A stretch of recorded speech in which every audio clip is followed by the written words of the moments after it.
ಅದ್ವಿತೀಯ ಕೆಲಸ. ಒಬ್ಬ ವ್ಯಕ್ತಿ ತನ್ನಲ್ಲಿದ್ದ ದೋಣಿಯನ್ನು ಪೇಂಟ್ ಮಾಡುವಂತೆ ಬಡ ಪೇಂಟರ್ಗೆ ವಹಿಸಿದ್ದ.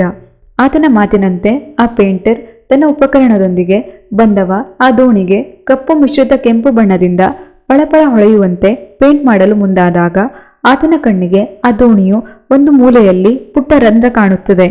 ಆಗ ಆತ ಮಾತಿಲ್ಲದೆ ಮೊಟ್ಟ ಮೊದಲು ಅದನ್ನು ಸರಿಪಡಿಸಿ ನಂತರ ದೋಣಿ ಆಕರ್ಷಕವಾಗುವಂತೆ ಪೇಂಟ್ ಮಾಡಿ ತನ್ನ ಕೂಲಿ ಹಣ ಪಡೆದು ಹೊರಟು ಹೋಗುತ್ತಾನೆ.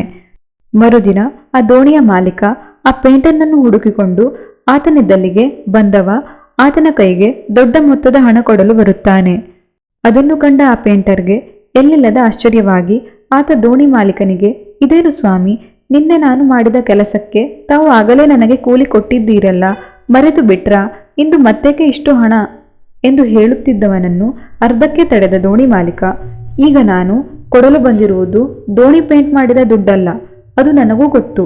ಇದು ನೀನು ಆ ದೋಣಿಯಲ್ಲಿ ಆಗಿದ್ದ ಸಣ್ಣ ರಂಧ್ರ ಮುಚ್ಚಿದ್ದಕ್ಕೆ ಎಂದಾಗ ಪೇಂಟರ್, ಅಲ್ಲ ಸ್ವಾಮಿ, ಅಷ್ಟು ಸಣ್ಣ ಕೆಲಸಕ್ಕೆ ಇಷ್ಟೊಂದು ಹಣ ಎಂದು ಕೇಳಿದಾಗ ದೋಣಿಯ ಮಾಲೀಕ, ನಿನಗೆ ಗೊತ್ತಿಲ್ಲ.